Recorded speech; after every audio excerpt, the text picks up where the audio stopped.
It's time to explore the world according to Glenn. I'm Kevin Jacobsen. Glenn Close is my favorite actress, and this show is all about exploring the career of one of the finest actors of her generation.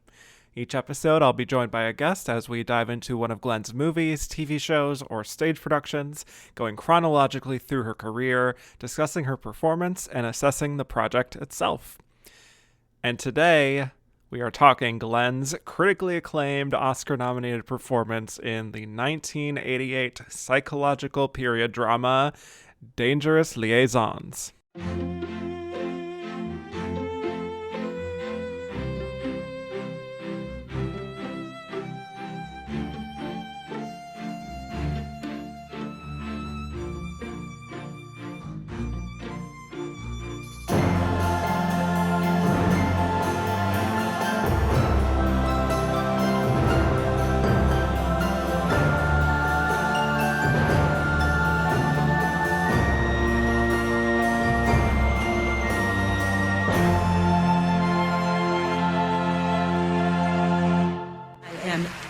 Time nominee Glenn Close, motherfuckers. My guest today is a true friend. There are few people I enjoy talking with more about actresses and movies. You have heard her breaking down multiple Best Actress episodes with me on And the Runner-Up Is, including 1937, 1974, and 2013. But, if you can believe it, I believe she's never joined me to discuss Glenn Close, ever. Until today. She's the co-host of the Oscar Wilde podcast and the associate editor at AwardsWatch. Welcome to the show, Sophia Ciminello. Hi, Kevin. Thank you so much for having me. It's true. We've talked about so many incredible actresses, but it feels wrong that we've never discussed Glenn Close. And yeah. I'm so excited to chat about her today, especially for this episode. Truly an honor. I'm so happy to be here for, I think, what has been such a great, fun series so far. Thank you. And to be clear, for the record, we have talked about Glenn Close, just not on a podcast together. Yes. Right. We've talked about her many, many times, just never in a recorded fashion, exactly. I would say. Exactly. Yes. But I'm so excited to have you on for this. But before we talk Dangerous Liaisons, would love to know your relationship to Glenn Close overall, and your first memories of seeing her and your favorite performance of hers. Maybe it's this one. Yeah. Well, it's funny because I think your listeners who have heard me on And the Runner-Up Is, on the Best Picture series or the Best Actress series, know that I love a villainess in particular, and I love a prickly character. I tend to champion them really all season, and I really have for my whole life. And I think that Glenn Close, of all actresses, just really aligns so well with that, because when I think about her as an actress, one word really comes to mind, and that is unafraid. I think that she just dives into anything. And, you know, as you were going through your Best Actress series, you have some actresses like that, certainly. But I think sometimes the actresses that come up frequently in the Oscar race, they're there because they take sometimes standard fare options. And that has never been Glenn Close. She has such a varied resume and takes on anything and is so good, I think, at tapping into the psyche of the character. And she's so eager, I think, to really come to understand them as women, no matter who they are, no matter what horrible things they've done. I feel like the way that she talks about them is always from a perspective of empathy and understanding. And that came up, I think, really well in your Fatal Attraction episode with Murtada. I really, really enjoyed that. And I think, you know, that's one of her core characters for sure. But my first memory of Glenn Close, really, I think, like many fellow millennials, was as Cruella de Vil in 101 Dalmatians. And so, you know, in this trend of me loving villainesses and tricky characters, you know, as a child watching animated Disney movies, I was always more interested, let's say, in Maleficent than in Aurora. That was just always Certainly. my thing. I was like, why, what is this outfit she's wearing? Why is she so upset that she didn't get invited to this party? There's so much there. I think that even as a small child, I was like, oh, this is who I care about. I want to know more about this, not about this princess, cleaning up this house in the middle of the woods. Yeah. And Yawn. Yawn, right? Who cares? Yeah. So for me as a kid, there was just this natural progression from going from animated Disney villains to Glenn Close as Cruella de Vil. And I didn't see her, oddly, as an actor playing a part. I just saw her as Cruella de Vil. And, even as an adult, it's so rare, I think, to have actors like that where you just see them as that character. And I just remember her, stepping out of the car to go into her office, and she had those, perfect, the black hose and the heels on. And I'm like, who is this woman?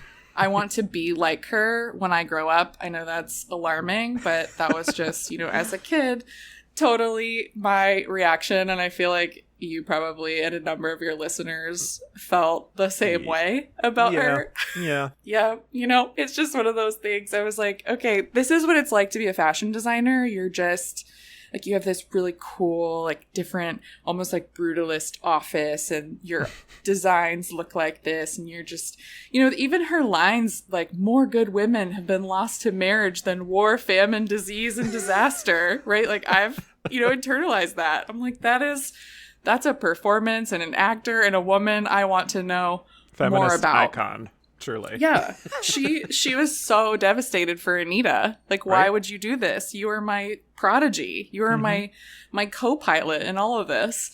But then what was so funny really was that I got to my favorite performance, which is Glenn Close in Dangerous Liaisons, really early. So I know you know this story, but to share with the listeners, I watched this movie when I was 8 years old. And that sounds so crazy and so early, but I was homesick from school and my grandma was over, and I think she thought I was asleep on the couch or just didn't care, but she was watching this on TV and I was not asleep. I was wide awake.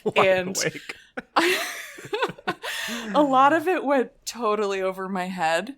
Obviously, there are things in this movie that we'll talk about that are very, very adult and that I didn't understand. But the one person that I was fixated on was Glenn Close as the Marquees. And I remember when I was watching her in this, I think just naturally my child brain thought, okay, this is such a natural progression to go from animated Disney villainess to Glenn Close as Cruella de Vil to Glenn Close as the Marquise de Merteuil. Mm-hmm. That just felt right. And this was also, I have to bring this up, happening at a time when I was watching Survivor all the time. And I was kind of, I think, understanding, that was the Survivor Australian Outback Jerry Manthe season, Maneater Manthe. So I think I was just internalizing, these women on screen, what they were going through publicly and how they were interacting with men and using that power that they had over men. And it was a lot to, I think, take in really at that age and understand. But also I think you'll be curious to know about this. I mean, being 8 watching this, I hadn't yet met Gloria Swanson in Sunset Boulevard or Barbara Stanwyck in Double Indemnity or Faye Dunaway in Network. These core performances I think of that are my towering, women behaving badly or, doing bad things and how they interact with men or others. I hadn't met them yet. So Glenn Close in this movie was really, I think, the inventor of that type of character for me, and really, I think, my gateway into that type of character. And I think she, to put it broadly and maybe, a little strongly, I think she really changed the way I thought about women in film and what they could do and what they could communicate. So this performance is very important to me. And Glenn Close, also just a really, really cool actress. Wow. That was a lot. and I love it. Yeah, it's A lot of big, bold statements there, and I could not agree more. I definitely feel similar. I felt like I had that kind of she was a bit of a gateway drug to the kinds of characters that I also have obsessed with and continue to be obsessed with all the way through our wonderful, anti-hero women like Lydia Tarr, of course, is just like a lifelong interest in these kinds of women who try to buck the trends of how women are expected to be in society. And sometimes the public doesn't always take kindly to them, but that only makes me, and I'm sure you as well, kind of dig our heels in more to try to maybe defend them, maybe not some of their actions, but just like empathize with perhaps where they're coming from and their origins and what got them to be to this place. And that is a lot of Glenn's great work, is that she is always working to understand where they're coming from, no matter what horrible things that they're going to end up doing, Oh, of course. And I think what you said is interesting, because the characters aren't accepted really in the worlds of their films, right? Like no matter what time period they're in, they come up against resistance and challenges, and they're just different. They behave differently than the ways that the other characters around them do. And they're not accepted, I think, in the way that we would want them to be by modern audiences. So I think it's like an extra layer of why I always feel like I need to defend them or push back when people don't recognize the power in the performance or in the design of the characters. I agree. And I think we will definitely explore more of that as we talk about this performance, which is so multi-layered.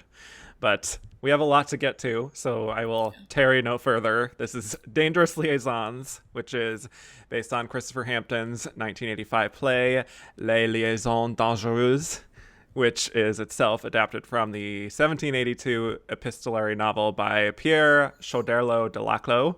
So there were other films and TV productions that had adapted the original novel before, but this was the first English language film adaptation, and also the only one to use Christopher Hampton's play as a primary source. So this came together after the success of the play, which transferred from London to Broadway. So Norma Heyman, a British producer, optioned the rights with Hank Moonjean. They got Stephen Frears on board, who wasn't really known for period pieces at the time. He was coming off of films like My Beautiful Laundrette and Prick Up Your Ears, both critically acclaimed, but more or less contemporary-ish stories. But he was apparently really taken by the psychological drama of the story, most of all. And as for how Glenn got involved, she had read the original novel, and she was apparently set to replace Lindsay Duncan for the Broadway play, but the show closed. So she kind of had a bit of an in, you could say, by that point, once the film was heading into pre-production, and she secured the role. I found some really interesting stuff, though, with pre-production, too, where apparently Jane Fonda was also negotiating for the rights to the film adaptation with the intention of playing what would ultimately be Glenn's role. Would have been interesting to see her interpretation, Definitely. But also, I don't know if you saw this in your research, but Miss Faye Dunaway was another possibility for the role at one point. I did see this. Yes. Jane Fonda and Faye Dunaway, two of my all-timers. And I think I would be interested to see their versions. I have a lot of notes, I think, about Faye. As I was watching it, moments I could see her in particular in the film, but this will just always be Glenn Close for me. I think it worked out the way it was supposed to. I agree. But I loved an alternate version where I could just peek into what they would do with it. But there was also the factor here of Milos Forman directing his own adaptation of the novel, which was called Valmont, and released a year after Dangerous Liaisons. So it was kind of competitive between these two productions. And once the producers of Dangerous Liaisons got word of Valmont, they worked as quickly as possible to mount their production. Christopher Hampton was hired to adapt his play, and he only had 3 weeks to do so. Meanwhile, Glenn was recovering from giving birth to her daughter, Annie, so they shot all the scenes without her first. And as she likes to mention in interviews, this movie kind of captures her post-birth body. She always references her bosom as particularly full, which I always love. But another thing is that they filmed entirely in France in various chateaus. So I think that maybe explains why the film looks as good as it does. So, okay, to get into a summary of Dangerous Liaisons, it's set in 1760s France, where we meet the Marquise de Merteuil, played by Glenn, an aristocratic woman who uses her wit and intelligence to further her own power and influence in society. And she reunites with her one-time lover Valmont, played by John Malkovich, who is kind of a Lothario who has his sights set on wooing a devoutly Christian woman named Madame de Tourvel, played by Michelle Pfeiffer, just to see if he can do it, basically. But Merteuil has a different proposition. She has recently been discarded by her ex-lover, who is now betrothed to a young woman named Cecile, played by a young Uma Thurman. And Merteuil wants Valmont to embarrass her ex by taking Cecile's virginity and basically ruining her ex's reputation, all in exchange for Valmont getting to get together with Merteuil again. So we see Valmont go on these kind of dual missions while Merteuil continues to spin her little web of deceit and manipulation behind the scenes. But things take a bit of a turn when Valmont starts to fall in love with Tourvel, which Merteuil does not take kindly to, and they wage war against each other. So let's get into it. Again, so much to discuss here, but tell me even more, like you already mentioned it before, like tell me your further context of Dangerous Liaisons and maybe how it's changed since you first saw it when you were 8 years old. And yeah, more of what you think about Glenn's performance. Yeah, well, I've obviously watched it many more times since that first watch, and it's really, I think, only gotten richer and more comfortable and comforting to me as a movie since then. A comfort I really watch, do. you could say. It's a comfort watch. I really do like movies with characters that are horrible, really, where you can't like anyone. That's totally my bag, and that's really what happens here. But I think also what's happened is that I've taken in, I would say, films and TV shows and novels, plays, really in this time period. So I think understanding the historical context makes the film even more fun to watch, and just seeing how the characters move, how the costumes work, why this conquest is so important to a character like Valmont, but also why Merteuil is really, I think, so angry with him by the end, or as we're working through and she's going to wage war. But then also, I think, having watched things like Cruel Intentions and Gossip Girl, these types of shows and movies that clearly use this, as I think in the case of Cruel Intentions more obviously, but in later teen shows that I would watch in high school and in college, this template and this format has been used and recycled over and over again into modern times. And I think that's because in some ways things haven't really changed. And, people, I think especially rich people in the aristocracy at that time, but even rich people today, are bored. And they like deceiving others, seeing what they can get away with just for fun. But also, I think in Dangerous Liaisons' case, it's really, I think, it's the best example of how deeply it can really explore those character motivations, especially from Glenn Close's character. So I think when I think about the film, it's really only gotten better, and it's become more fun of a rewatch for me over time. But her performance is really what keeps me coming back. And even just on this recent rewatch, I started noticing new things from her that I hadn't before. And that's because so much of her performance lies in the spoken, yes, but also the unspoken. Sometimes it's just a look she'll give a character, or just you can watch her brain work and process these different emotions. So it's really Glenn Close that keeps me coming back to this movie, and the reason why I do love it so much. Yeah, same for me. I mean, this movie means a lot to me, which is probably an odd thing to say for a film that's so centered on like deceit and manipulation and power dynamics and very few redeeming characters. But yeah, like I sort of mentioned before, I feel like it was kind of a gateway drug for me for one of my favorite genres of film, which is the psychological drama, you know, and especially about like power dynamics like this. Films that you and I both love, like The Piano Teacher or The Power of the Dog or Tar or May December, obviously Phantom Thread, you know. I mean, even something like Challengers to a certain degree, where it's like really like centered on, right? Like people and their behavior and how they kind of wield power over each other, how dynamics shift, and just how people kind of use their wits to make something happen for themselves. It also probably explains my love of reality competition shows like Survivor, like The Traitors, right? I know we're on the same wavelength there. So, but yeah, it's just like a foundational text for me for loving these kinds of stories, especially when they're well acted and so beautifully, you know, composed as this is. I mean, it's just an immaculately constructed film. I think on a visual level, on a performance level, on a story level. Obviously, the original novel provides a great structure and it's held up for a reason, but I just love the nastiness of this. I love the dichotomy of like these beautiful dresses and these well-tailored suits and having that mixed with like the cruelty of what these people do to each other. And I also love the choice to just have the actors speak in their original accents. You know, I mean, John Malkovich, most of all, is just like fully speaking as himself, like droll, like dripping with sarcasm.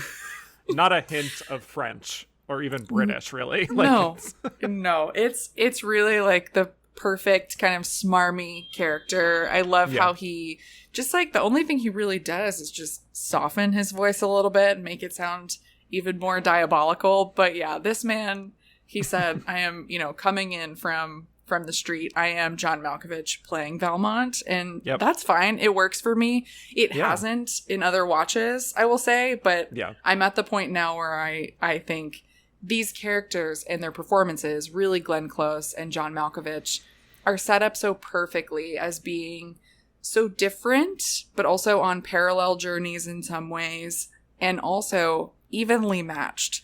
And I think I like when characters, especially, you know, former lovers or characters like that, feel more aligned than the people that they're pursuing or the people that they're with. Like you using Challengers, I think is a really fun example, because I thought a little bit about Patrick Zweig actually when I was watching this and how he presents himself with other characters. But then when it comes to Tashi, when Josh O'Connor and Zendaya are acting together, you think, oh, like they think the same way.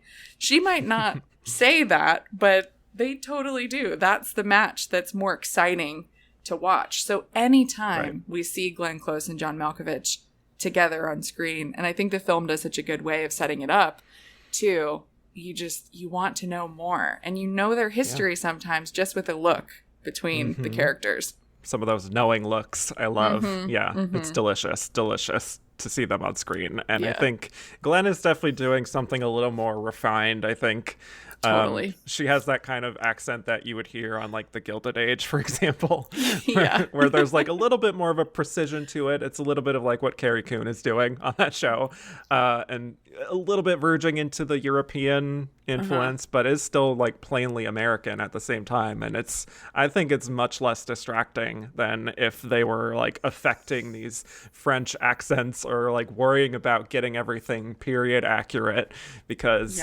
that's not really the point here. Like that's not even what should draw you into the story. It is the duplicity and the backstabbing and the toying with people's emotions that is the focus here. So I always love when a film and like the filmmakers understand we don't have to be like completely accurate to, you know what I mean? Right. And sometimes it can be, I think, so distracting when characters are using British accents in period films, but the film is not set in England. Like, what are we doing here? Do we just think this is, you know, the standard language that we use for this, or accent that we use for this time period? And I think here it shows like it doesn't have to be. And I think you're right with Glenn's language being much more refined. And I think we can talk about, you know, specific scenes and lines that she has where she really plays with the elocution and the delivery and even putting certain pauses in the middle of sentences that you wouldn't necessarily think of that just give it this extra layer of sophistication, but also show how she's really toying with the characters around her. It's Right. something that probably wasn't even in the script necessarily, or that another actor wouldn't think to do, but she's bringing that little extra Glenn Close touch to it that makes it just brilliant and really on another level. Yeah, and I'm sure this was so delicious for her to sink her teeth into and make those choices. This is classic Glenn Close in that way, really I is. think. Yes. And I, of course, have talked about Glenn's performance on the Best Actor series, but it really does bear repeating. She is so 100% in the pocket for this role. I think this is genius casting. I mean, she had kind of dabbled in period pieces like The World According to Garp and The Natural, and she, I guess, had her like 20s character in Maxie. But this is her first performance as a woman who lived hundreds of years ago. And I find that she fits so perfectly in that era. And she just carries herself with such poise and precision that, like, it's no wonder that she would wield such power. And there's such a deliberateness in the way that she speaks, like no word out of place. And is never even really betraying any kind of weakness beyond like faux empathy sometimes for another person's situation, right? But it's all just to further her own agenda in the end. And I just find that thrilling. Despite my better judgment, I find it thrilling to just watch her get one over on people. And yeah, I think it's just because so few women were afforded that kind of power and influence and given that opportunity to wield their intelligence at that time, especially. And the other part of it that I don't really think I even talked about on the Best Actor series is that it's like she has now reached this position of such power and influence that there's kind of nowhere else for her to go in terms of like upward mobility. Like, so there is, like you said, a bit of boredom within her that's set in, and she chooses to kind of keep herself entertained through these schemes, these mind games. And I think she recognizes that Valmont is really maybe her only equal in this society, but it's like she also enjoys the thrill of the hunt in a way too, so much that she just keeps like raising the bar even more and more. Like she wants him, but she wants him to kind of earn her in this very sick kind of way. Yeah, she definitely knows what she deserves. And I think that's really thrilling, too, to watch a woman who knows what she has, who knows what's going on in the world around her, and says, you know, I know that she's very wealthy, but there are certain things she's not afforded. So she has to be able to think really creatively about how to make the best of her situation. And for her, it really is through manipulation and this long-term planning that she has, which is just, I know maybe it's bad to say, but it's just so fun to watch. And I root for her throughout. Like, even if she's doing these horrible things, I think, okay, I love just watching her read those letters and see that she's getting away with this. It's just so thrilling. And what I noticed this time watching it was that I think in previous watches, I spent a lot of time thinking about how she is pulling one over on Valmont in a way, or, you know, orchestrating this whole thing, and he's kind of doing her dirty work. He's out there really making things happen. He's really her pawn in all of this, while she's just sitting back and reading those letters and watching him do everything. But this time I also noticed how she is around the other women in the film. And what was so interesting is that in doing research for this, I watched this interview with Uma Thurman from the time, and she was talking about, someone asked her, you know, what is it like to work with an actress like Glenn Close? And she was talking about how she viewed her as this, you know, mentor, role model figure. And that's also how Cecile really perceived her character in the movie as well. Like she sees her, you know, as this role model, mentor-like figure who is guiding her through her decisions as well. And I think that kind of trickster nature of the character, and also like how she navigates their relationships with the other women in the story, is something that really makes Glenn's performance even stronger, because everything with the men is great. It's very fun, I think, to hear her talk about sex and her talk about these different levers that she has and how she wants to humiliate her ex and everything. But I don't know, watching her really work the different women in the story is pretty fascinating, especially for the time. Yes, it is very insidious what she's doing. And I mean, there's a line late in the film, of course, talking about how, like, once a woman strikes at another woman, like, Yeah, it's fatal, right? Yeah, exactly. Yeah. And I find her very attractive here, like, in every sense of the word, like, because she's so sure of herself. She is so confident and secure and fully aware of what she's doing. And it's very funny how, like, this and Fatal Attraction are so often lumped together, because even though she is playing an antagonist figure in both, they are such opposite characters, I find. And Glenn has talked about this too, that, like, Alex Forrest is insecure and led by her emotions and her intuition, whereas, like, Murtoy is, like, totally grounded and controlled and deliberate with how she goes about the world. And, people don't like Alex Forrest, I think, because of that insecurity on top of her actions being pretty heinous towards the end. And it's like she's not really having fun doing this. Yeah. Which I think makes people nervous.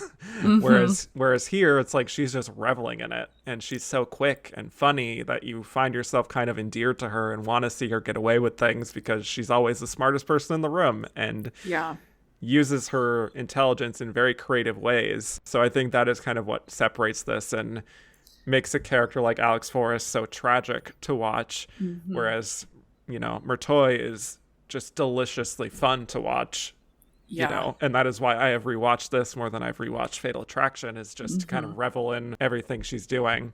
And I think in her performance too, like, I think it takes a very intelligent actress to capture all of those different things and to bring that, like, almost like patrician quality while also showing how there is that wickedness hiding underneath. I was also thinking about, because I just used the word patrician. Oh gosh. How great would it have been to see Greer Garson in this role? Like, she needed this, right? Yeah. Because when you said patrician, I almost thought, it'd be great if people had patrician energy and characters that weren't boring or dull, right? And here we have something that is just so enthralling at every turn. And I think an actress like Greer really could have handled this. I mean, especially imagine her in the Murtoy part and Deborah Carr in this movie in some way, shape, or fashion. Like, what if she's Madame de Tourvel? Wow. I mean, that has layers to it. It really does. But I think, like, Deborah Carr totally could have played the more, and I think that's why Pfeiffer is so good in the movie too. Yeah. She could have played that, like, very, I think, like, emotional, romantic character. Very, her virtue is very important to her. She doesn't have that wicked streak in her. I think she obviously could do that very well, but I think she would play that part very well too. And Greer, we need to see her get a little, I think she could get a little wicked and icy. She didn't have the opportunity to as much because she was too busy wearing Eleanor Roosevelt's fake teeth. Like, we need something more fun from her. Fair point. I'm trying to think of who would be a good Valmont in old Hollywood. Well, it's so funny because obviously, like, Walter Pidgeon came to mind first because of Greer Garson's connection to him. But, ooh, that's such a good Why am I question. Thinking about Cary Grant right now? It's like, that would be wild. It would be wild. And I think he could do it and be very fun. I think Gregory Peck's voice would be amazing in the part. Yeah. And he and Greer work together, of course, too. Yeah. We always get down old Hollywood rabbit holes. But I do think one of the scenes that Greer would excel in, that Glenn also excels in, is when we see Murtoy at the beginning looking at herself in the mirror, getting ready. She's smiling, almost smirking. Yeah. And she exudes this power and confidence. And I think as she's getting ready, and Glenn Close talked about this too, it's like you're watching a character putting on armor and suiting up for battle. It's like she has this layer, so many layers of protection that she has that really put her out into society in a particular way. But also we get that battle imagery, this war energy that persists throughout the film, that theme of war.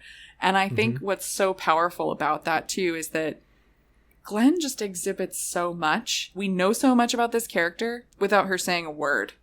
Yep. And I think Greer would know her angles too in the same way that Glenn absolutely. does. Yes. And she could use that angular face to her benefit, I think. Cheekbones, yeah. Yes, exactly. Yeah, I mean, that first scene does really communicate everything right away. At how this is a woman who's very proud of the life that she's crafted for herself. It's like, yeah, she knows exactly what movie she's in, like, immediately. Like, she knows the tone, and she's just gonna revel in it. Just those wicked little, almost smug smiles to herself, even as her servants are getting her ready for the day and into her corset. It's like, you're right, like, you don't even need her to say anything to be like, okay, here we go. Yeah, and she gets so many wonderful little lines even from the start, like love and revenge, two of your favorites. That's such a good one. Like all of her lines I think are just really, really incredible. And the one I was thinking about this time when I was talking about what makes this role so perfect for Glenn and her interpretation of it, right, is that when she's telling Valmont about the plan, when she says, I need you to carry out an heroic enterprise, she gives us a long pause between I need you and to carry out an heroic enterprise, which makes it feel, that's like a poetic device, right, that she's using. But that little pause there, it tells us more about her, right? It's like, does she want him actually, right? Is this something like, does she need him? Is this something she wants? But also, is she teasing him a little bit there? Right? Of you know, because he's clearly still, I mean, you think about the things this man will do in this movie for one possible night with her. Right. You're like, okay, something's going on between them. I need to know more. I feel like I do know enough, but my God. So she's playing with that so well here. It's just a little detail I caught on to that just made me even more excited than usual about Glenn here. Yeah. That's such a great observation, and it speaks to what I was saying about every line she says is so deliberate, even the pauses, the unspoken, like you mentioned. Of course, I always love the line where he is noting that betrayal is like her favorite word, and she thinks about it for a beat, and she's like, no, cruelty. I always think that has a nobler ring to it. I mean, this is kind of like, it sounds like sociopathic almost. It does. when she has those moments. It's almost like, you know how there's like certain criminals or like serial killers even where there's like a little bit of a romanticism in the way that they kind of speak at times and a bit of drama there. That is what I think of when I hear lines like that. Yeah, I really like that line too, and her delivery, because I think another actor maybe would be tempted, especially I think in some of the, you know, true crime or like the serial killer examples, or even characters going a little bit too far maybe with, or an actor is going a little bit too far with this character, would pack a punch into the word cruelty, would make it sound like far more dramatic. And there's a little bit of a lightness in her voice when she says it, which I think is something it's just a really fun little detail from her that I think shows you how she interprets all of this and how she views cruelty. It's just this little thing that she does. She understands the gravity of it, I think, but also this is all fun for her. Right. And that's, again, part of the appeal for us is that lightness of touch. I also think the first scene at the opera is very revealing, just in showing how Murtoy is, like, she's not even paying attention to the performance in the slightest. No. That is not what all. This is about for her. That's not why she goes. No. She's got her little spyglass, and she's just like looking around at the crowd from her prime box seat right there. Because like this environment, or I guess like all gatherings for her really, are just opportunities for her to plot her next move and gather information, which is where she spots Donsony, played by babyface Keanu Reeves, who is just like hopelessly innocent here. And I love her line when she calls him one of those rare eccentrics who comes here to listen to the music. That makes me laugh so much. And also she has a later line about him where she's like most intellectuals, he's completely stupid. Stupid. Yep. Yeah. But also, like, that would also be me. Like, I would be Keanu Reeves in this particular setup. I would be the one getting wrapped up in, like, the beauty of the opera. Oh, and then yeah. I would absolutely get manipulated by a scheming older woman. Yeah, I mean, I would too. Like, absolutely. Like, when I see Cecile, her eyes, like, as she looks at Keanu Reeves, as she looks at Danceny, and she looks at Murtoy, like, that would be me. I would just be trapped in between these two. Like, who are these two beautiful people just around me? I'll do whatever. Just sign me up. Totally. But yeah, she sees an opportunity here to kind of, embarrass her ex again by making his new lover fall for someone else and presumably get them to have sex and all this stuff. And it's like these young people to her are just chess pieces in the grand scheme of her, her former lover and also of Valmont. Like, it's like her generation, I guess, these are like the players, and then like the people that are younger than her are just like the pawns that they're all playing with. Yeah, and I think the age of the characters is such a good detail here, and how she's been around the block. She knows how to work this environment, and yeah, the young people really are just pawns for her. And just even how she's like, oh, I have such a great idea. You can employ him. He can be your music teacher. And then when she actually hears, one of my favorite parts, when she walks in on their music lesson, and this look of just, disgust and boredom and more just falls over her face. It's like how I felt watching Gracie Abrams cover The Cure at Glastonbury. Wow. Okay. I have to throw out some modern references. Yes. Very good. Very good. Yeah, I just love that. The combination of like her doing her scales and like the harpsichord. It's just, it's so like atonal. And the way the way Murtoy just walks in and like, she's kind of like fake smiling at first, but then it's like, she can't even muster that. Her fake smile is amazing. She does it so many times in the movie too. It's either when she's entering a room or when a conversation that she's having with Velma is interrupted. She's just like, Madame Volange. Right, exactly. She knows how to work a room, like you said, she's been around the block. So I also like, I've watched this so many times because of Glenn and just her performance, obviously. But this time I did want to pay a little more attention to Valmont and what he was doing as well, just to, again, we're talking about the whole film here. It's not just Glenn. We can branch out. Right. Yeah. So like, I did find this more engaging than I have on previous watches of, Valmont and how he's kind of coming on a little too strong with Madame Tervel at first. And, the red flags are, practically flashing bright red for her at the beginning. But, like Murtoy, he recognizes this and immediately adapts after like catching his page in bed with her maid and convinces the maid to intercept Tervel's mail to get an upper hand of like how to proceed. And then of course that's when he realizes that Madame de Volange has been warning Tervel about Valmont. And it's just, again, it is like kind of watching a game of like Survivor or The Traitors, where it's like, it's Murtoy and it's Valmont both really adapting kind of on the fly and using their smarts to navigate around roadblocks that are coming up. That it's just like these dual narratives, I think, are so compelling because you're also seeing the gender dynamic here as well. He is a man who is afforded the opportunity to go out in the world and have all these affairs and do the things, whereas Murtoy is having to kind of be in the shadows and make things happen behind the scenes. And if she were to go out there and be more direct and all these things that Valmont is doing, she would be publicly shamed.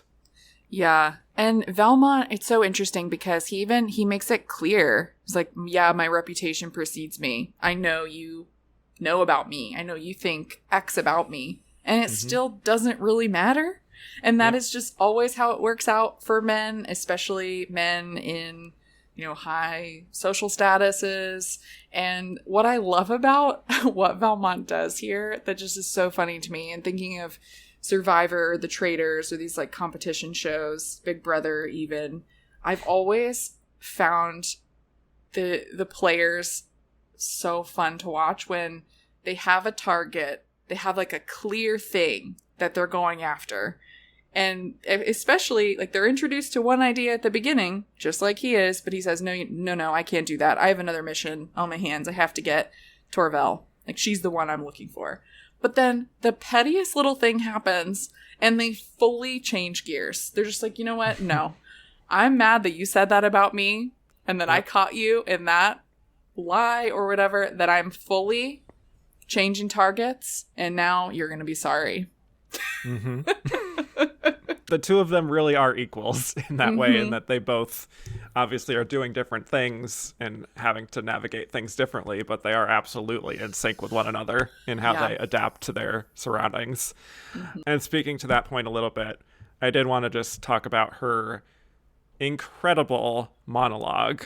The best. So beautifully performed, and it doesn't sound rehearsed at all, when it very well could be. Right? But it feels like she is kind of like, she's choosing her words deliberately, but it also does feel like she is coming up with these things on the spot. And of course, I do have to do a dramatic reading of one this. of us had to. I was going to say, you need to do this. Course. Yeah. When I was 15, I already knew that the role I was condemned to, namely to keep quiet and do what I was told, gave me the perfect opportunity to listen and observe. Not to what people told me, which naturally was of no interest, but to whatever it was they were trying to hide. I practiced detachment. I learned how to look cheerful while under the table I stuck a fork into the back of my hand. I became a virtuoso of deceit. It wasn't pleasure I was after, it was knowledge. I consulted the strictest moralists to learn how to appear, philosophers to find out what to think, and novelists to see what I could get away with. And in the end, I distilled everything to one wonderfully simple principle. Win or die. Bravo. That was great. Thank you. I love how she sips the tea at the end, too. Win or die. Sip. Sip. Yeah. This monologue. It's why I think, too, when I read that in my research about Glenn not being able to do the stage version, it made me so sad. I mean, obviously, I'm so happy we have this movie and she has this performance, on record for eternity. But this is the type of stuff that I would like to see her doing on stage in particular. And I think it's theatrical, but it's so subdued. I think I totally agree with you. It doesn't sound rehearsed at all. It's just like, this is how this woman talks. This is how she thinks. And, he's asking her, about how she learned to be this way. What made her the way that she is? And that's such a big question. And the fact that this is how she answers it. I love the part when she's like, I learned how to look cheerful while under the table I stuck a fork into the back of my hand. So I'm going to compare this to another big performance, which is, likely coming from me. This reminds me a lot of Daniel Plainview in There Will Be Blood, in the moment when he's like, I look at most people and I see nothing worth liking. And he's just going into this whole thing about how, he doesn't like other people, but he moves through the world in a particular way to get what he wants. And obviously, that's a male character, and what he brings to the table and what he can get away with is very different. But I think there's something there from two of our greatest actors, Daniel Day-Lewis and Glenn Close, where they're distilling their character down just into these, on the surface, very simple tenets and statements. But there's just so much here in how they deliver those. Like, just again, that final line, win or die. That's her entire life motto. And I think also in what she's saying here too is, you know, she knew when she was 15, she realized the cards that were on the table for her and what she had to do to live the life that she wanted. And she had to listen and to observe. And it's funny, to me at least, that she knows how the world works, and yet she still doesn't get away with it in the end, right? Because she has all of the information here that she needs, and she's been practicing and she knows, but it's still not enough. Yeah. I think it's also the fact that Valmont is kind of like her one weakness, to be honest. That too. You know. And then right after, she has another great line where she says, and this really stuck with me. I was like, oh, that's a read. That's like a, ooh. When she says, I wanted you before I met, my self-esteem demanded it. Oof, yeah. Like that says a lot about her character too. I know. It's like when she wants something, it affects like her personally, like her confidence, her self-esteem. My self-esteem demanded it. So you know she's still carrying that too. That's not an old feeling that's gone away. Still carrying that torch. Yeah. It's I just love this monologue so much, and the pauses, the way she makes it feel like she is coming up with it and just making it flow so naturally. Yeah. It's talking about how she had these greater ambitions, I think, when she was younger, but then she leveraged that intelligence and realized that this is all just kind of a game. And the goal is win or die. And I think she clearly delights in the sport of that. But I do think there's also an undercurrent there of tragedy in a way to the fact that these are the rules that are put in place. And she feels that, like, if she didn't act this way or, like, make these schemes, that maybe her boredom would kill her, like, truly kill her, like, make her not want to live within these strictures of society.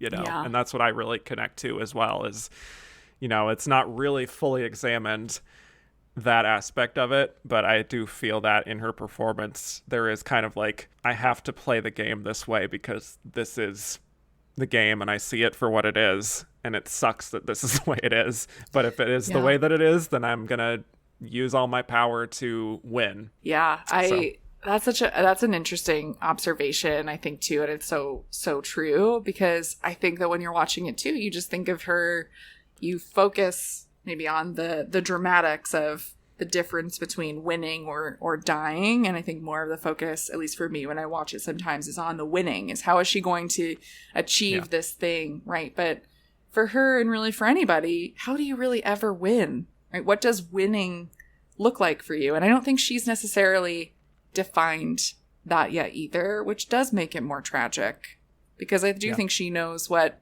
the other end of it, if she didn't play this game, like you said, would look like for her. She wouldn't be able to go on. It's just not her. Right.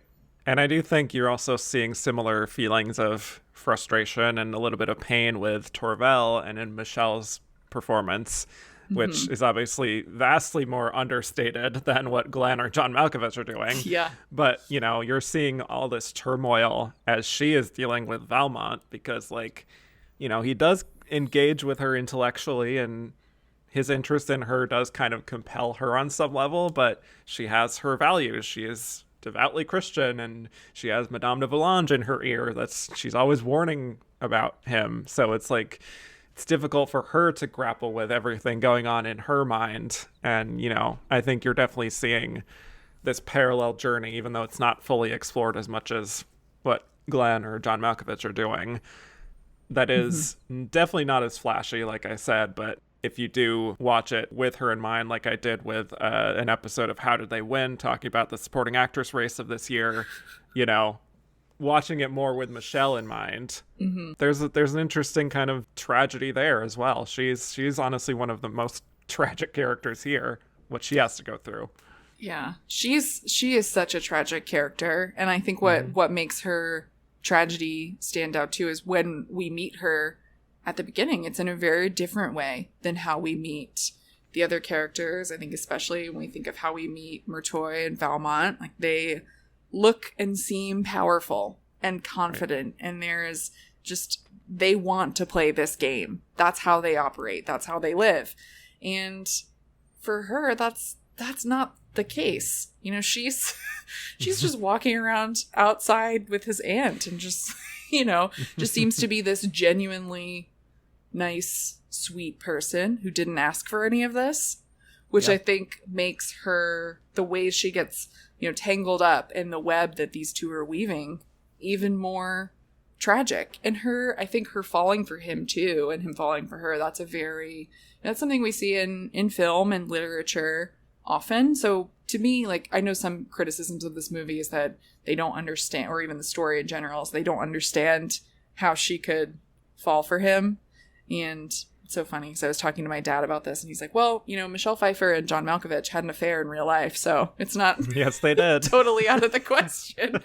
But yeah, I think in the story itself, it does make sense. I do understand her and how this happens to her, which also makes it more devastating. I mean, especially when you get to the end and the way that he's toyed with her emotions so much. It's and then by the end, you know, kind of just left alone and is on her deathbed. Like, it's just such a bleak arc for that character. Truly, that's kind of the idea that Murtoy is talking about, win or die. Like, she's dying. Yeah. I also, to kind of lighten things up a bit, I do really enjoy the scene of when Murtoy is reading the letter from Cecile about not knowing, like, who else to turn to after Valmont has essentially sexually assaulted her. Yeah. But the way that Murtoy looks right down the barrel of the camera with that stupid smirk on her face. And she's just like, she's lounged out on the couch and, you know, again, like breaking the fourth wall, being like, can you believe I'm getting away with this shit? She's like, oh, it just keeps getting better and better. How are all the pieces falling into place? And then, I mean, in that conversation that she has later with Cecile too, it has that, like I was talking about, that kind of like older, like, mentor quality of like, oh, I know what you're going through. I've been here. But she says something along the lines of like, our sex has few enough advantages. You might as well take advantage of those that you have. I love that so much. It's just such a bold and progressive thing for that time, right? That she's thinking that way too. And then later, you have such a very good influence on her. And then she does this little head tilt that's so funny and made me laugh so hard. I'm like, this woman, she's getting away with so much, and they do not even suspect her. Especially, I mean, when you see that fabulous yellow outfit with the hat that's very Dior inspired. She looks perfect too. It's just like, how could you not want to be around this woman and just fall for her charms and whims? She would be a great traitor. She would. Yes, she would. She is born to be a traitor, born to be in the Black Widow Brigade. She's the grandmother to all of them, really. Exactly. And she's tragically cut short in the end. Like they always are. Yep. Yeah, that scene of her getting out of the carriage. She has this wicked little smile on her face. And then immediately she, like, goes up and, you know, then it goes into like this look of concern. How could this have happened? Madame de Volange. Yeah, that turn on a dime is just so brilliant and chilling, honestly. And also the way that she is ostensibly giving Cecile advice, like, woman to woman, here's how to operate in the world. The thing is, like, it's completely in her own self-interest. She doesn't actually give a shit about Cecile or the fact that she was, like, basically sexually assaulted by Valmont. She doesn't care if she gets hurt at all, and is, you know, even suggesting that Cecile just continue seeing him. Yeah. And some of the stuff she says, some of the stuff she says about, like, oh, well, did you say no? It's very, very, very icky. It's very, very icky. And just the way that she, frames it as an educational opportunity for her. Oh, my Lord. I'm like, you are really pulling out all the stops here to get what you want. You're right. She doesn't care. She doesn't care about her at all. No. She's like, you'll find the shame is like the pain. You'll only feel it once. I'm like, what are you telling this poor girl? No. Yeah, I do like when she calls her, you stupid little girl. That is funny. Yeah, that's very funny. So, you know, with that bad advice, Cecile does get manipulated into feeling that, like, Valmont's attention is something to just give herself over to him. And again, the way that Murtoy is kind of like presenting it, though, it does make sense, like suggesting that like this is about being liberated and that she should use her sex, use her gender as an advantage, considering how few we have. Yeah. It's just like this like weaponized, like warped view of feminism. Yeah, very much so. It makes sense, I think, for the time and for this character. And when you're watching it now, I mean, through a modern lens, it's a tricky scene, like we were talking about, because you can, I think, you can understand her in that moment and be like, yes, you're right. You know, you should do this. This is, you should feel liberated and be able to take advantage of these opportunities that all men do. Like, why don't, why can't women do this? But then at the same time, she's fully not understanding the sexual assault or caring about this character or what she's been through at all. And that's it's an interesting piece of the writing, but also, again, just showing how multi-layered and nuanced Glenn's performance is in being able to communicate so much, I think so many contradictions in one scene. Yeah, absolutely. It's like, again, there's so many layers here that I do think, repeat watches do benefit the movie a lot, is that you are seeing those layers. And again, like, it's interesting to watch the way that the relationship between Valmont and Torvel evolves and how she ultimately does make her feelings heard, that she's, starting to fall for him, but he can also see how much this is just tearing her up inside. And there's a great moment in John Malkovich's performance where you could see a little bit of a change in him. Like, it's when she's in bed and he's about to, like, ravish her, and she's so visibly distraught, and it kind of takes him aback in that way. You see in that moment, like, him recognizing that, oh, actually, I might actually have deeper feelings for you, and how that kind of rattles him in a way, and like his whole conception of himself. Not that it makes him a better person necessarily, like he's still engaging in an affair with Cecile, and he's, you know, furious when Torvel runs off and has her followed by spies, plus he's, doing the same thing that Murtoy is doing, using the young people as pawns, but this does sort of complicate things for him, and like this wasn't part of the plan, and ironically, given what will happen later on, it really is kind of beyond his control that this has happened to him. Like, he does actually love her, which makes him sort of very coldly breaking it off with her later on feel all the more brutal, I think. I completely agree, and I think this is a different type of love or connection that he's experiencing with her than he really, I think with other characters, other conquests, he hasn't opened himself up to that. That's not what he does. That's not how he views women. It's not how he views sex or relationships in general. And I think if we think about his, presumed love for Murtoy at some point, and maybe in their past, Murtoy is such a different character than Torvel, and I think he views their relationship as one of equals, right? As he says to her at one point, like, I thought we could always be frank with each other. Like, they're this pair that feels like they're supposed to not just be together, but be together to make everyone else's lives a little bit worse. Whereas Torvel is just like this example of just this wonderful person who he's genuinely come to love, and that's a foreign feeling to him. That's something entirely new. And I think what we see from him is fear in not knowing how to handle that. He is also at the same time open to it, but then as we learn later, there's still, even if he does love her, it's still there's still a game element to it. It's like, oh, well, now that I've lost her, what can I do that's even going to make me win even more? What's something I've never achieved? Oh, yeah, winning someone back. So you always have to question his motivations, which I think is what makes him a really fun character to watch, especially as Murtoy gets more upset with him as she realizes the situation of what she's done, really, in pushing him to go further. Yes, and I love how Murtoy does keep upping the ante there and further kind of stringing him along, kind of, with the promise of getting with her.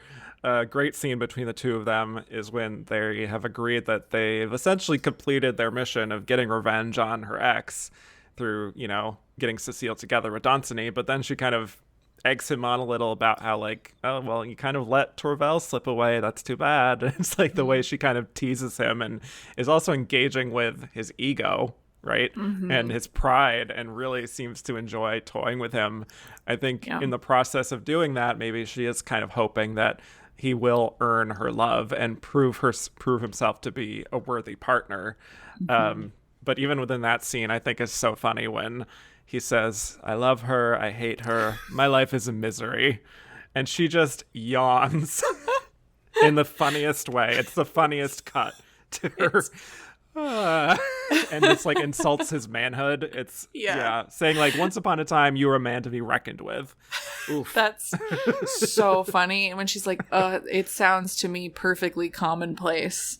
Like she she knows what she's doing here. It's again that going back to also again his perception of them as equals, as people who are able to be honest with each other. And she's saying like, no, you're actually, what are you doing? You're not like this. This isn't you. You're not the man. You're not acting like the man that I thought you were. And I think she knows that she can get in his head in that way. But at the same time, she's very upset that he does love Torvald, and you can see it all over her face. Oh, yeah. Girl does not have a poker face when she's with him. Yeah, it's right. She's so good at it everywhere else, but here it's starting to crack. It's really falling away. Yeah, right. And I mean, then when Valmont does go to Torvald and they kind of succumb to their love for each other and they kiss, I do love after that when he's running up the stairs of Murtoy's house screaming, success! Success!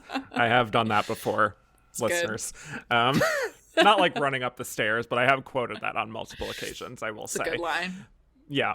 But of course, that's kind of when the other shoe drops of being like, because she realizes that Valmont really does genuinely love Torvald, and that it's like, it's no longer feels like a game.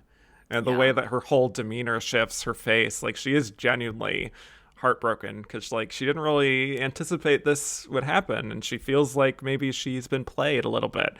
And considering her whole kind of modus operandi, like she doesn't like to be outwitted or outplayed or outlasted. And I think it truly does kind of like catch her off guard, right? Like that's where you're finally seeing a little bit of that vulnerability, and that sorrow I think is so impactful compared to everything that's led up to there, because it's like, oh, we're seeing a new side of you now.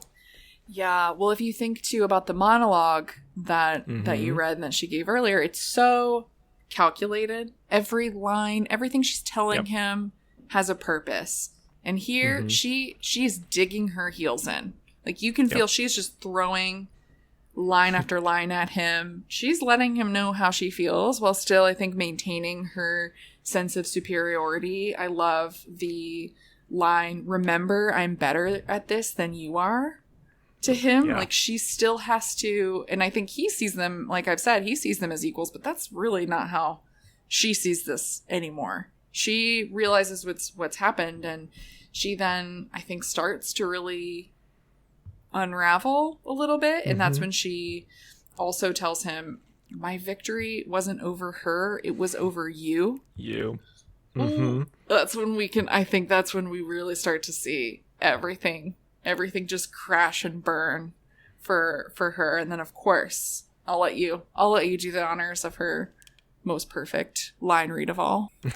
Yes, but first, before that though, I love when she is kind of like egging him on a little bit to be like, oh well, you should just say it's beyond your control, like whatever Torvald offers in response, just say it's beyond my control, like I can't do this with you anymore, which is so cruel. And even the way she says that, like it's so like almost soft in a way, just like, and that combined with the cruelty of it is just devastating, I find. Like it always really hits. And then their argument is electric. Like it's truly a delicious night of theater, really. It is. And like considering how softly she speaks through so much of the film, like she makes a really great choice here where she's losing her cool a little bit to like and you're seeing her fury more and more. And I love when she says, one of the reasons I never remarried, despite a quite bewildering range of offers, was the determination never again to be ordered around. You know? Yeah. Just that snapping moment is like, oh, like, because you're not used to that register from her. No. But she has that power in her, Glenn, in certain scenes when she deploys that. You know, it's like when Alex Forrest is screaming at Dan to get out. Yeah. In Fatal Attraction, where it's just like, oh, like you're taken aback a little bit. But yes, we get to that point where she continues to like refuse to back down and give in to his demands that she honor their agreement. And he takes it as a declaration of war. To which she says, all right, war. And the close up on her in that moment, it's so good. And I think, you know, Stephen Frears uses quite a few close-ups in the film, and Glenn holds them better than anyone. And I think you talking about her, you know, working up to these moments where she uses a different register. You can feel her pain and you can feel her anger. What's so cool about her as an actor, and I think this performance too, is that even from the beginning, I feel like I know that that's a part of her. Yes, some of that is because I've seen this movie countless times now, but just even in just the opening moments of her getting ready, you know that she, I think, could hold that type of emotional power, and she's not necessarily just going to be behaving in one way throughout the movie, or throughout her character's story. Different, you know, moments for her will elicit various reactions, and she's been through a lot by this point. And I think she's also starting to realize that a lot of this is because of, in part, what she has done. This plan has really spiraled out of control. Yeah, it is beyond her control. It's beyond her control. Yeah. Right. But that does, of course, prompt Murtoy to be like, okay, well, if we're at war, then I'm going to spill the beans to Danceny that Valmont has been sleeping with Cecile. And the two men just challenge each other to a duel, which comes a bit abruptly, I will say. It's the only action scene in the film. But filmed, I think, quite strikingly, especially in the backdrop of the snow. I think that's a great visual. But yeah, Danceny ultimately does defeat Valmont and is, you know, mortally wounded him. But before he dies, tells Danceny to watch out for Murtoy and gives him a bunch of basically incriminating evidence that would ruin her. Yeah. And also tells him to inform Torvald that he really did love her. So it's a little bit of a moment of redemption. But, you know, the tragedy of it all is that Danceny does end up telling her, but she does die pretty soon after that. It feels very Shakespearean, like a tragedy in which, you know, all of the, you know, the good character in Torvald, like the one that I think feels so pure and honest and true, is one that has to die, right? And I think then that ending, you know, as much as I am much, you know, maybe poorly, I shouldn't be doing this, but rooting for Murtoy, the touch of him having those letters on him just in case is such a good, like, good little reveal at the end for the story. Like it has to happen that way, right? It has to close off in that way. If he's going to die and she waged war, he's not going to go out without doing a little something on his own. Exactly. Yeah. And I think, ironically, there is something in the way that he is presenting it in this sort of, like, not backhanded, but just like, you know, it's not very direct necessarily like he's been throughout so much of it. He is kind of using her strategy in a way. Yeah. Through this, by just like giving him letters and like kind of making him do what he needs to do with it, you know? I've always had the impression, and this could be wrong, but this is just my interpretation, that she kind of taught him how to be this way too. I think that's her, like, I think we really understand that for Murtoy, right, she tells us why she's the way that she is and how she came to be, but we don't necessarily know that in the same way, right, about Valmont. He's a little bit more of a mystery, and I can imagine, at least when I think about them in their younger years or before the story of this film, that I think he was probably striving to be more like her in that way to impress her. That's always the impression that I've had. And then as he's gotten older and become even more of a Cad or a Lothario, it's gotten worse. But she's always in the back of his mind. Like, what would she do in this situation? What would she want me to do? How would she want me to behave? Right. Very poetic, very Shakespearean, to your point. And then when Murtoy does hear word of Valmont's death, she has this very raw, very ugly kind of breakdown scene that is so effective because she really has lost all control by this point. And I always am really taken by that scene as well, just her kind of wailing in pain, you know? And then she goes to the opera only to find that, you know, her society has turned on her and they all stare at her with such malice and they boo her, and her face as she takes that all in is just brutal, like a true humbling moment of realizing that all of this scheming and plotting has finally caught up to her, and now she is just left with herself. She has no more allies, she has no more control because they're all on to her game now. So it's just like, I just kind of have to accept this. Yeah, this is where the Lydia Tarr in Murtoy comes out for me too. Just a character at the, total end of her rope. Like, she is done, right? At this point, it's just, there's nothing she can do. It's beyond her control now, right? I knew I would keep saying that. It's just like right in the movie. But when she has her meltdown, that is such a moment, such an iconic Glenn Close scene, because we're also seeing everything just fly, like as she's throwing things off of her vanity, all of that powder that's so dramatic too, things are breaking and she's just wailing, right? And that's because, right, obviously because of Valmont's death, so it's a very real emotion for her, but also like she has to know at this point, like, she has flown too close to the sun. These words that she had talked about earlier of, you know, getting everything in writing, but also of listening and learning, like, that's what is going to destroy her. That's what has destroyed her at this point. And the booing at the opera, having that immediately follow that reaction and that breakdown from her, and just seeing her face and keeping the camera on her face as she's processing all of this and realizing that it's all done. Ooh. And then having, I think it's a brilliant touch to have the film begin and end, have these bookends, that bookended structure of her face, preparing and then losing. Yeah. Oof. Yeah.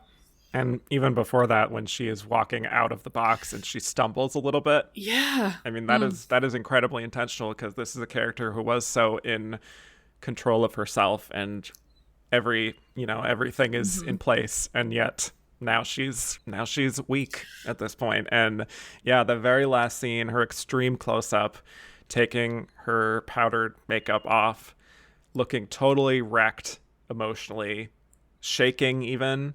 You know, she starts to tear up by the end, and the way Frears lights that scene too is so evocative.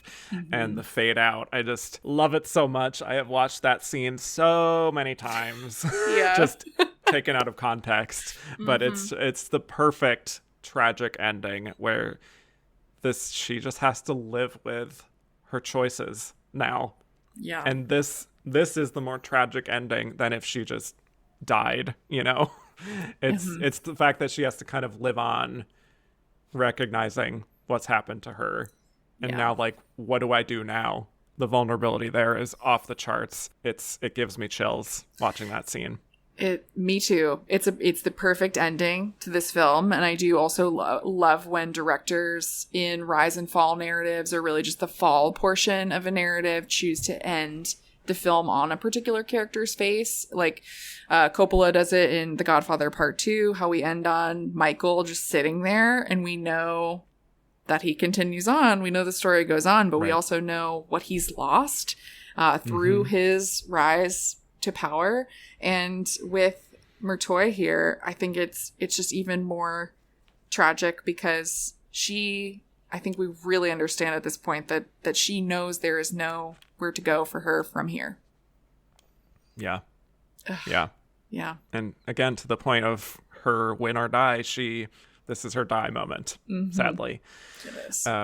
Yeah, it's such a beautiful, like you said, bookend as well. Seeing that, you can do a side-by-side clearly of her on top of the world in that very first scene and then sunk so low at the end. Gorgeous tragedy. I love to see it. Me too. Just the best. Yeah. Yes. Any other stray observations about the film overall that we didn't touch on? I mean, this was a very thorough discussion, I would say, of this film. But like production-wise, like costumes, art direction, score. I mean, I think all of the technical elements here. I mean, I agree totally. We did a very thorough. We had a very thorough conversation, which we can always have. It's what she here. deserves. Yeah, it totally is what she deserves. But what I will point out, I think in particular here, just in the tech side, are the costumes. James Acherson's costumes are just breathtaking. I love the story of how he wanted Glenn to show off Murtoy's shoes in one particular scene so she had to sit in like a really funny way at the vanity. She's like, what am I doing? My character, this is such a weird way to sit, but okay, have to show off these costumes. And the costumes really are just absolutely stunning. And I think in particular what Murtoy wears, she is my best dressed character absolutely in the film, and she has a very funny line at one point about Torvell where she says, I see she writes as poorly as she dresses, which always makes me laugh. What a read. Such a read. Yeah, I adore the costumes. I love the score too. I love the opening titles and just the high drama of that. The drama, the letter. It definitely prepares you for what you're about to see. How it opens to the title. It's so good. Yeah. I think this is a 5-star film. I am officially coming out and saying it. I before felt like maybe it does have some, weak points, but I'm not afraid anymore to just be like, this is one of my films. This is it for me. Yeah. So I will totally get there one day. I mean, I should just say it's a 5, honestly. I don't know why I'm not. It fits so perfectly into like my personal canon of movies. Like you mentioned so many earlier. I'm like, yeah, that one. Phantom Thread, yes. Tar, yes. All of the movies we've talked about are just like very just personally important and affecting movies for me, and this is one of those. I mean, to come full circle, like I said, she, as Murtoy, sort of invented my taste in actresses and the roles that they should take on if I'm going to love them for years to come. Amen to that. I completely co-sign that. Okay, I think we should get to the release of the film now. So, because the film was rushed into production and also rushed in post-production, this was a pretty quick turnaround, having filmed in June of 1988 and released in December of the same year to qualify for the Oscars, to get ahead of Valmont as well.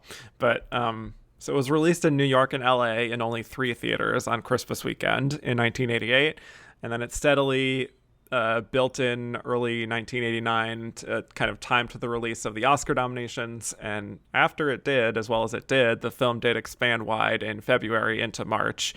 Ultimately peaked at number 4 at the box office the last week in February, behind Bill and Ted's Excellent Adventure, Rain Man, and The Burbs. Number 1 that weekend, The Burbs. Yep. Look at the diversity of what you could see in February 80s. Of 1989, right? Truly. But yeah, Dangerous Liaisons ultimately made $34 million in total, making it the 31st highest grossing movie of 1988. But because it was so late releasing, it was not able to properly compete at the precursors leading up to the Oscars, so it got no Golden Globe nominations. It did get a few critics' mentions. It won at the Writers Guild of America Awards for Best Adapted Screenplay. I do think it would have done probably even better if it had been released earlier, right? Like, certainly the Golden Globes, this is right up their alley. Oh my God, right? Especially the old Golden Globes, like the 80s Golden Globes. Please. Exactly. Yeah. Right. But yeah, they timed it all basically for Oscar attention. But the film ultimately did earn 8 nominations, including Best Picture, Best Actress for Glenn, her second consecutive in Best Actress, and 5th overall. I can't stress enough how incredible this is. Yeah. This woman made her film debut in 1982, 6 years ago, and now she has 5 Oscar nominations. Crazy. Just have to put emphasis on that. But supporting actress for Michelle Pfeiffer, her first. Best adapted screenplay, best art direction, costume design, and original score. And it ended up winning 3 Oscars for adapted screenplay, art direction, and costume design, all of which I would say are pretty richly deserved. So let's talk a little bit about the reception here. You know, it was a pretty decent sized hit, but it was pretty decently well liked by critics too, and by the Oscars, which, you know, even for its period costume drama aspects, this is another film, I think, like Fatal Attraction, where like it's dealing in some pretty, you know, nasty material here that the Oscars don't always love. You know, it doesn't have that many likable characters, quote unquote. Right. So do you have any thoughts on why you think people did ultimately respond so positively to it overall? I think at the end of the day, too, like it's such a strong adult drama. And it's so fun to watch. It's also, I think, for as many different characters as we have and pivots and plans, it's a very easy movie to watch. I think it's easy to get wrapped up in what the various characters are up to. And I think it moves very well. This is one of those movies that it's not a stuffy period piece in any way, which I think really, really helps it here. And I think, you know, when we think of the actors who are involved too, and Glenn Close and Michelle Pfeiffer in particular, I think being draws here for this film. But then also it's not something like Barry Lyndon that feels, I think, you know, very epic and at some points academic. And I love Barry Lyndon, one of my favorite films ever. But Dangerous Liaisons is a little bit more fun. I think it can get the people who are, you know, interested in soap operas and who want, you know, a more serious prestige film at the same time. Yeah, that's a great point. And I do think because of its nastiness, I think that was a feature, not a bug. I'll say that. Absolutely. And I think that's just the dichotomy of like what we talked about of this, you know, it's not your grandma's stuffy costume drama, right? Right. Yeah. And I often feel like it's such the characters behaving badly that feels like a feature for audiences and a bug for the Academy sometimes, especially with women in particular, with female characters. Certainly. So, yeah. Yeah, and having this very sophisticated plot and memorable lead performances, and also Glenn, I think, was now a movie star kind of in her afterglow of Fatal Attraction. So I'm sure that helped bring people in, especially the AARP crowd, right? a great movie for grown-ups. Great movie for grown-ups, and like, this also, if your alternative is Bill and Ted's Excellent Adventure, oh my gosh, you know? It also has a good like wintry feel to it. This just feels like a movie you would watch at Christmas time, even though it's not, you know, a standard Christmas movie. It feels like something there's snow that feels, you know. There's snow, right? I'm thinking of that duel, but it feels perfect for the winter. It does, yes, perfect Oscar season movie that you go out with the whole family at Christmas. Christmas in New York. Yeah. Go see Dangerous Liaisons. That would be a dream, honestly. The way I would do that. Right? Yeah.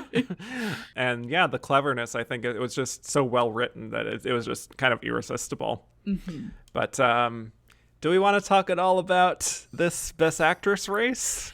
This is a tough one for me to discuss because of obvious reasons. It's, you know, she seemed to have a very strong narrative, possibly. And, you know, as a performance, I think it really crystallizes so much of what we love about Glenn.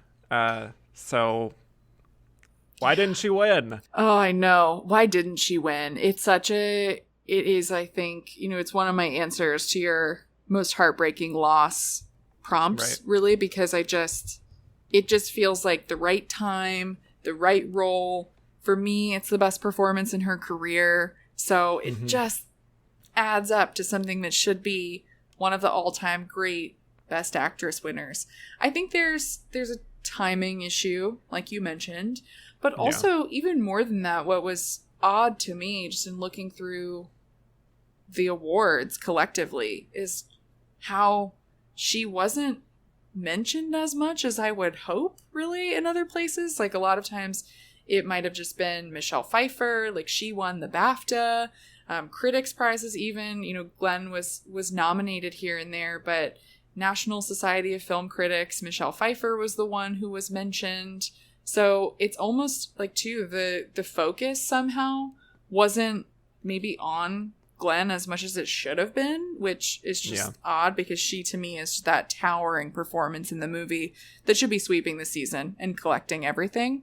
But then also, I think, with Jodie Foster in The Accused, being a former child star, having been around for so long, I think there's probably also, you know, people were so eager to award her at the time.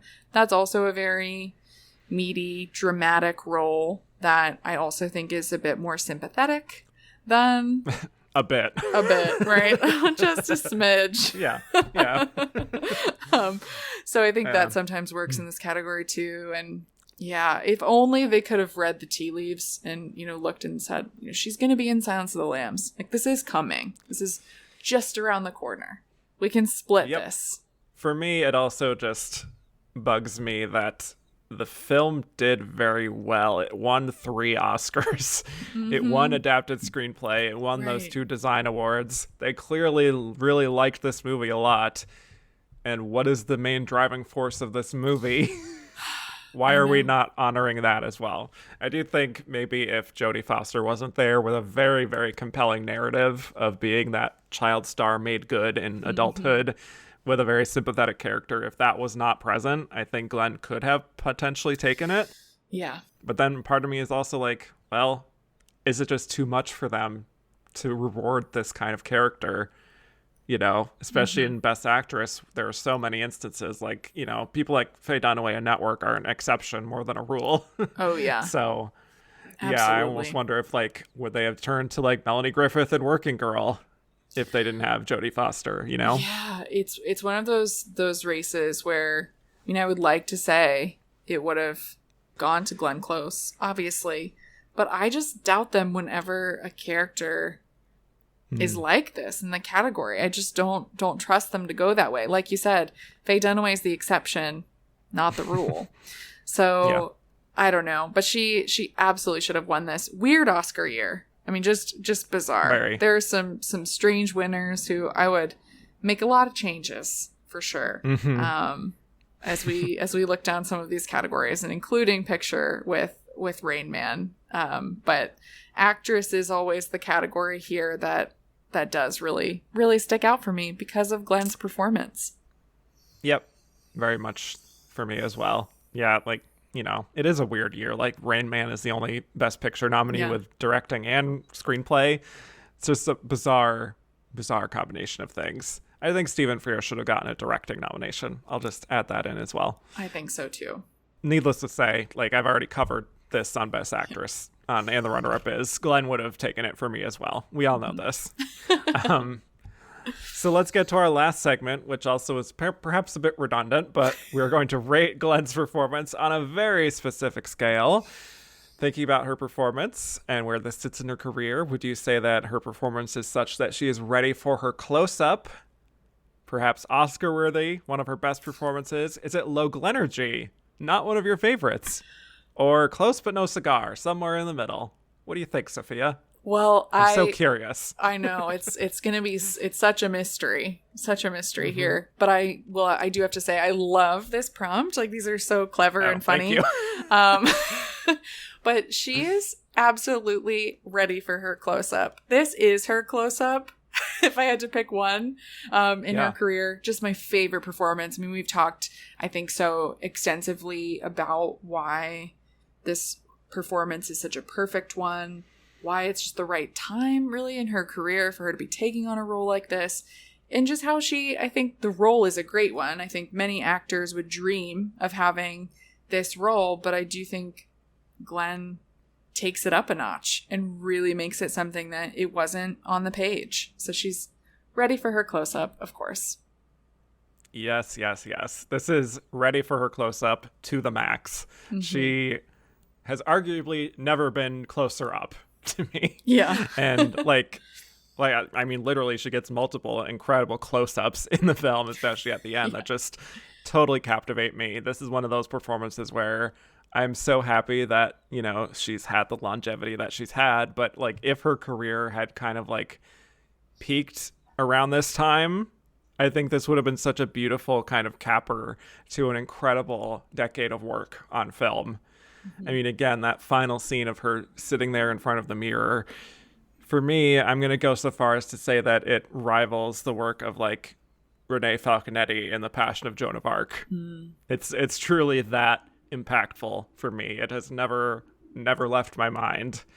So yeah, this is a bit of a peak moment in her career, and it's going to slightly go down as we get into the 90s, but there are many more peaks ahead. I think this kind of is a nice, perhaps closing chapter of the first, you know, wave of her career so far, as we'll discuss on this show. Yeah. It's a perfect performance, and yeah, I mean, she has so many great performances in her career and so many to come that you'll discuss, but this happening when it did for her in the 80s, like you said, she's barely been around. She hasn't even been around that long, and she's already right at her peak. I think it really is just the performance. When I think about her career, the one that I'm always inclined to just mention first, and the one that I think is so fun to discuss and to celebrate. I always say that, like, I respect whenever anyone's like, Glenn, Fatal Attraction is the one for me. But I feel like the people who get it, you know, the ones who really do get it are the people who say Dangerous Liaisons is the best. So I agree. Yes. But Sophia, thank you so much for joining me. This was such a thrill having you on to really break down this movie that you and I both love. So thank you so much. Yeah, thank you so much for having me. I was, so excited when you asked me on for this episode in particular, just because I know how much we both love this movie and this performance. So it was really, I think, amazing to get to break it down. And we hadn't talked about Glenn Close before on a podcast, and I had never talked about Dangerous Liaisons extensively on a podcast either. So this really was a thrill for me. Yes. Well, having you on, it was beyond my control. I had to do it. Oh my gosh. Anyway, where can people find more of your great work on the internet?